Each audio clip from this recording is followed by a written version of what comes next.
ତେବେ ଆପଣମାନଙ୍କୁ ସ୍ୱାଗତ ଜଣାଉଛି ଆପଣମାନଙ୍କର ପ୍ରିୟ YouTube channel all in one. ବନ୍ଧୁମାନେ ଦେଖନ୍ତୁ, ବହୁତ ସାରା ଅଫିସିଆଲ୍ ନ୍ୟୁଜ୍ ଅପଡେଟ୍ ଅଛି ଯାହାକି ଆପଣମାନେ ଆମ ଚ୍ୟାନେଲ୍ ମାଧ୍ୟମରୁ ପାଇପାରୁଛନ୍ତି। ବିଶେଷ କରି ଆପଣଙ୍କର OSSTETର ଏକ୍ଜାମ୍ ସାଙ୍ଗକୁ ଓଡ଼ିଶା ଟିଚର ଇଲିଜିବିଲିଟି ଟେଷ୍ଟର ଯେଉଁ ସାର୍ଟିଫିକେଟ୍ ବା ପ୍ରମାଣପତ୍ରକୁ ନେଇ ବର୍ତ୍ତମାନ ସମୟରେ BSc ଓଡ଼ିଶା ବା board of secondary education Odisha ମୁହଁ ଖୋଲିଛନ୍ତି। ଆପଣଙ୍କର ସାର୍ଟିଫିକେଟ୍ କେମିତି ପାଇବେ, କେତେ ଦିନ ମଧ୍ୟରେ ଆପଣମାନେ ସାର୍ଟିଫିକେଟ୍ ପାଇଯିବେ, ପୁରା ଡିଟେଲ୍ସରେ ବର୍ତ୍ତମାନ ସମୟରେ ଇନଫର୍ମେସନ୍ ଆସିଯାଇଛି। ଆପଣଙ୍କୁ ଡିଟେଲ୍ସରେ ଜଣାଇବି ସବୁକିଛି ଅଫିସିଆଲ୍ ଅପଡେଟ୍ ସହିତ। ପ୍ରଥମରେ ଦେଖନ୍ତୁ, IAS ବା ଇଣ୍ଡିଆନ୍ ଆଡମିନିଷ୍ଟ୍ରେଟିଭ୍ ସର୍ଭିସ୍ ସ୍ତରରେ ବଡ଼ ଅଦଳ ବଦଳ। ଭୁବନେଶ୍ୱର 23 ନଭେମ୍ବର, କିଛି ଦିନର ବ୍ୟବଧାନ ପରେ ଆଜି ରାଜ୍ୟ ସରକାର IAS ସ୍ତରରେ ପୁଣି ଏକ ଅଦଳ ବଦଳ କରିଛନ୍ତି। ସାଧାରଣ ପ୍ରଶାସନ ବିଭାଗ ପକ୍ଷରୁ ଜାରି ବିଜ୍ଞପ୍ତି ଅନୁସାରେ ଯୋଜନା ଓ ସଂଯୋଗ ବିଭାଗର ସ୍ୱତନ୍ତ୍ର ସଚିବ ଚିତ୍ରା ଅରୁମୁଗମଙ୍କୁ ଶ୍ରମ ବିଭାଗର ପ୍ରମୁଖ ସଚିବ ଭାବେ ନିଯୁକ୍ତି ଦିଆଯାଇଛି। ଶ୍ରୀମତୀ ଅରୁମୁଗମ ଯିଏକି ପୂର୍ବ ଭଳି ବିଜ୍ଞାନ ଓ କାରିଗରୀ ବିଭାଗର ପ୍ରମୁଖ ସଚିବ ଭାବେ ଅତିରିକ୍ତ ଦାୟିତ୍ୱ ନିର୍ବାହ କରିଛନ୍ତି। ବିଶେଷ କରି ଆପଣଙ୍କର ଦେଖନ୍ତୁ, ଯେଉଁ OAVS ଓଡ଼ିଶା ଆଦର୍ଶ ବିଦ୍ୟାଳୟ ସଂଗଠନର ଯିଏକି ଆପଣଙ୍କର ଷ୍ଟେଟ୍ ପ୍ରୋଜେକ୍ଟ ଡାଇରେକ୍ଟର ବା ଆପଣଙ୍କର ରାଜ୍ୟ ପ୍ରକଳ୍ପ ନିର୍ଦ୍ଦେଶକ ଥିଲେ ଯାମିନୀ ଷଡ଼ଙ୍ଗୀ, ବାଣିଜ୍ୟ କର ଆଉ ଯେଉଁ GST କମିଶନର ଭାବେ ତାଙ୍କୁ ନିଯୁକ୍ତି ଦିଆଗଲା। ଏଥିସହିତ ସେ ଅର୍ଥ ବିଭାଗର ସ୍ୱତନ୍ତ୍ର ସଚିବ ଭାବେ ପୂର୍ବବତ୍ ଦାୟିତ୍ୱ ତୁଲାଇବେ। ଜଳସମ୍ପଦ ବିଭାଗର ଅତିରିକ୍ତ ସଚିବ ସୁଧାଂଶୁ ମୋହନ ସାମଲ ଓଡ଼ିଶା ଖଣି ନିଗମର ପରିଚାଳନା ନିର୍ଦ୍ଦେଶକ ନିଯୁକ୍ତ ହୋଇଛନ୍ତି। ଅନୁସୂଚିତ ଜନଜାତି ନିର୍ଦ୍ଦେଶକ ଇନ୍ଦ୍ରମଣି ତ୍ରିପାଠୀଙ୍କୁ ଶ୍ରମ ଆୟୁକ୍ତ ନିଯୁକ୍ତି କରାଯାଇଛି। ସେହିପରି ଓଡ଼ିଶା ରାଜ୍ୟ ଔଷଧ ନିଗମର ଯିଏ MD ଅଛନ୍ତି ଡକ୍ଟର ପମା ଟୁଡୁ ଅତିରିକ୍ତ ଭାବେ ST ନିର୍ଦ୍ଦେଶକ ଦାୟିତ୍ୱ ନିର୍ବାହ କରିବେ। ରାଜସ୍ୱ ଓ ବିପର୍ଯ୍ୟୟ ପରିଚାଳନା ବିଭାଗ ଅତିରିକ୍ତ ସଚିବ ଯିଏକି ରହିଛନ୍ତି ତ୍ରିଲୋଚନ ମାଝୀ ବର୍ତ୍ତମାନ ସମୟରେ ଆପଣଙ୍କର ହୋମ୍ ଆଫେୟାର୍ସ ବା ଗୃହ ବିଭାଗର ଅତିରିକ୍ତ ସଚିବ ଭାବେ ନିଯୁକ୍ତି କରାଯାଇଛି।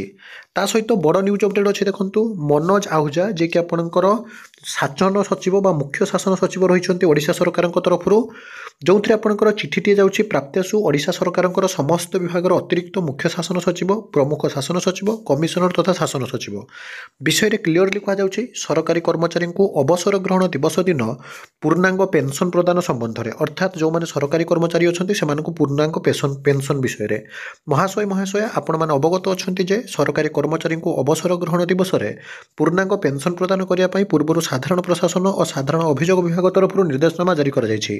କିନ୍ତୁ କେତେକ କ୍ଷେତ୍ରରେ ଏହା ସଠିକ୍ ଭାବେ ପାଳନ ହୋଇପାରୁନଥିବାରୁ ଏହାକୁ ଦୃଷ୍ଟିରେ ଆସିଛି, ଯାହାଫଳରେ ଏଠି କ୍ଲିଅରଲି କୁହାଯାଉଛି ଯଦି ସରକାରୀ କର୍ମଚାରୀଙ୍କ ବିରୁଦ୍ଧରେ ବିଭାଗୀୟ ଶୃଙ୍ଖଳାଗତ କାର୍ଯ୍ୟାନୁଷ୍ଠାନ ଅଥବା ଭିଜିଲାନ୍ସ ମକଦ୍ଦମା ଥାଏ, ତେବେ ସମ୍ପୃକ୍ତ କର୍ମଚାରୀଙ୍କ ଅବସର ଗ୍ରହଣର ଯଥେଷ୍ଟ ପୂର୍ବରୁ ତାହାକୁ ଫଇସଲା କରିବା ପାଇଁ ସମ୍ପୃକ୍ତ ବିଭାଗୀୟ କାର୍ଯ୍ୟାଳୟ ମୁଖ୍ୟଙ୍କ ସ୍ତରରେ ପଦକ୍ଷେପ ଗ୍ରହଣ କରାଯିବା ଏକାନ୍ତ ଆବଶ୍ୟକ। ଏବଂ ଏହାର ଡିଟେଲ୍ସ କପି ମୁଁ ଆପଣମାନଙ୍କୁ ଟେଲିଗ୍ରାମ ଗ୍ରୁପରେ ଦେଇଦେବି। ଆପଣମାନେ ଚାହିଁଲେ ସେଠୁ ସମସ୍ତ ଡିଟେଲ୍ସରେ ଡାଉନଲୋଡ୍ କରି ଏହାର ଅପଡେଟ୍ ଆପଣମାନେ ପାଇପାରିବେ। ଏବେ ଦେଖନ୍ତୁ, ବୋର୍ଡ଼ ଦେଉଛି ଫାଙ୍କା OTET ପ୍ରମାଣପତ୍ର, ଯେଉଁଥିରେ ଆପଣଙ୍କର ବୋର୍ଡ଼ ଆଜି ମୁହଁ ଖୋଲିଛନ୍ତି ଏବଂ ବୋର୍ଡ଼ ଯେଉଁଟା ଖଣ୍ଡନ କରିଛନ୍ତି ଏହା ଜାଲ ପ୍ରମାଣପତ୍ର ପାଇଁ ଅନ୍ୟ ଏକ ଦେୟ ନାହିଁ। ଅର୍ଥାତ୍ ଯେତେବେଳେ ବହୁତ ସାରା ସମସ୍ୟା ଆସିଥିଲା ତା ଭିତରେ ଆପଣ ଦେଖନ୍ତୁ, ଯିଏକି ରହିଛନ୍ତି BSc ଓଡ଼ିଶା ବା ବୋର୍ଡ଼ ଅଫ୍ ସେକେଣ୍ଡାରୀ ଏଜୁକେସନ୍ ଓଡ଼ିଶାର ସେକ୍ରେଟାରୀ ଡକ୍ଟର ନିହାର ରଞ୍ଜନ ମହାନ୍ତି, ଯାହାକି କହିଛନ୍ତି ଯେ ବୋର୍ଡ଼ କୌଣସି ବ୍ଲାଙ୍କ ପ୍ରମାଣପତ୍ର ଦିଏ ନାହିଁ ଏବଂ ଆପଣମାନେ ଯେଉଁ ପ୍ରମାଣପତ୍ର ବା ସାର୍ଟିଫିକେଟ୍ କେବେ ସୁଦ୍ଧା ପାଇବେ ତାହା ମଧ୍ୟ ସ୍ପଷ୍ଟ କରିଛନ୍ତି। ଯେଉଁ ପ୍ରମାଣପତ୍ର ଦେଖାଇ ଏଭଳି ଅଭିଯୋଗ କରାଯାଉଛି ତାହା ନିଶ୍ଚିତ ଭାବରେ ଜାଲ। ଗୁରୁତ୍ୱପୂର୍ଣ୍ଣ ହେଉଛି ବୋର୍ଡ଼ ୱେବସାଇଟ୍ରୁ ଏଭଳି ବ୍ଲାଙ୍କ ପ୍ରମାଣପତ୍ର ଡାଉନଲୋଡ୍ ହେଉଥିବା ନେଇ କେହି ଜଣେ ହେଲେ ବୋର୍ଡ଼ କାର୍ଯ୍ୟାଳୟକୁ ଆସି ଅଭିଯୋଗ କରିନାହାନ୍ତି। ବହୁତ ପିଲା କହୁଥିଲେ ଯେ ବ୍ଲାଙ୍କ ପ୍ରମାଣପତ୍ର ଆସୁଛି, କିନ୍ତୁ BScକୁ ପଚାରିବା ଫଳରେ ଯିଏକି ରହିଛନ୍ତି ନିହାର ରଞ୍ଜନ ସାର୍ ସେ ମନା କରିଛନ୍ତି ଏଭଳି ପ୍ରମାଣପତ୍ର ମିଳୁନାହିଁ। ଆପଣମାନେ ମଧ୍ୟ କମେଣ୍ଟ କରନ୍ତୁ ଯେ ଆପଣମାନେ ବ୍ଲାଙ୍କ ସାର୍ଟିଫିକେଟ୍ ବା ବ୍ଲାଙ୍କ ପ୍ରମାଣପତ୍ର ପାଉଛନ୍ତି ନା ଠିକ୍ ପ୍ରମାଣପତ୍ର ପାଉଛନ୍ତି ଏବଂ ବାସ୍ତବରେ ଆପଣଙ୍କର କେବେ ସୁଦ୍ଧା ପ୍ରମାଣପତ୍ର ପାଇବେ ତାହା ମଧ୍ୟ BSc ଓଡ଼ିଶା ବା board of secondary education Odisha ସ୍ପଷ୍ଟ କରିଛନ୍ତି। ଯାହାକି ଆପଣ ଏଠି କୁହାଯାଇଛି ପୁରା କ୍ଲିଅରଲି ଦେଖନ୍ତୁ ଯେ ବୋର୍ଡ଼ କାର୍ଯ୍ୟାଳୟକୁ ଯେହେତୁ ବର୍ତ୍ତମାନ ସୁଦ୍ଧା କୌଣସି ଅଭିଯୋଗ ଆସିନାହିଁ, ଅନ୍ୟପଟେ କୃତକାର୍ଯ୍ୟ ହୋଇଥିବା ପରୀକ୍ଷାର୍ଥୀଙ୍କୁ ବୋର୍ଡ଼ ପକ୍ଷରୁ ପ୍ରମାଣପତ୍ର ଡାକ ଯୋଗେ ପଠାଯାଏ। ଅର୍ଥାତ୍ ଆପଣଙ୍କୁ ଯେମିତି ମୁଁ କହିଥିଲି ଆପଣଙ୍କୁ ପୋଷ୍ଟାଲ ଯୋଗେ ହିଁ ଆପଣଙ୍କୁ ପଠାଯିବ। ଏହି ପ୍ରକ୍ରିୟା ଫଳ ପ୍ରକାଶନର ମାସେ ଭିତରେ ଆରମ୍ଭ ହୁଏ।